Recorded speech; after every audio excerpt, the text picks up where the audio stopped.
Standing before the great ruins of Zanarkand, Yuna takes a deep breath.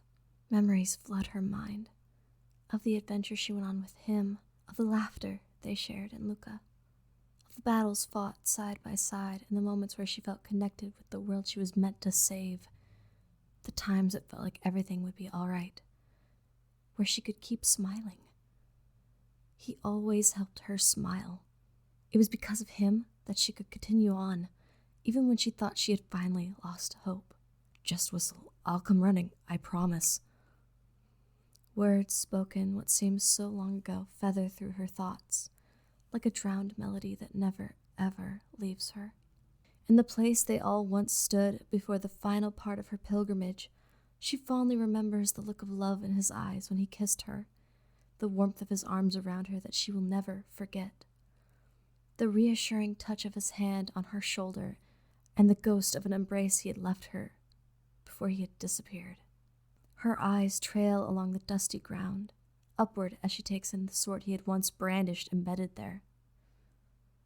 The watery blue of the weapon gleams in the setting sun over Zanarkand's ruins, and her chest restricts. She raises her staff with a graceful motion. His face flashes through her mind of the first time she had done this. He had seemed so odd, the surprise and confusion written on his tanned features rather amusing. Never had he seen anything like it, he'd said. He'd also said that he never wanted her to have to do it again. But even though she wished to stop, one final time remained. Just once more. To dedicate her final dance to him, her way of saying goodbye. With a wide swing of the intricate staff, she closes her eyes and recalls. She pushes everything they shared into her movements.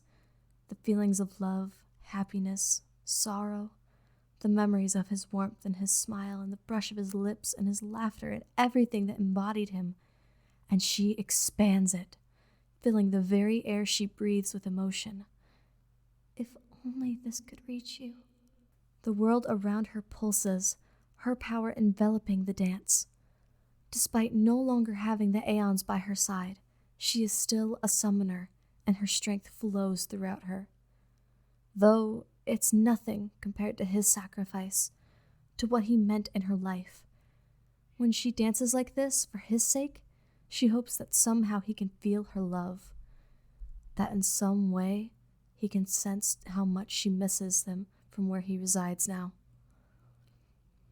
She can still focus on his voice, his cheerfulness, the things that drew her to him in the first place that caused her to ask him to be her guardian. She can still hear him, feel his presence as if he never left. She spins in gentle circles, her dress billowing around her, allowing the rhythm of a song only she can hear guide her.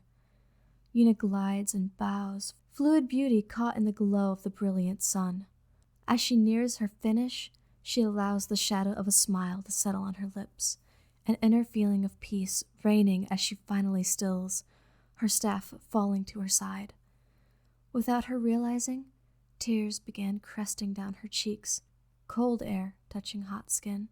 She moves forward to touch her fingertips to the hilt of the sword, tracing its shape. Silently she wishes, leaving a message that will last long after she's left this place. A final goodbye to you, Tidus. I will never forget you and the happiness you gave me. Thank you so much for being by my side. I love you. In the distance, a whistle echoes throughout the ruins, calling to the one person who would answer.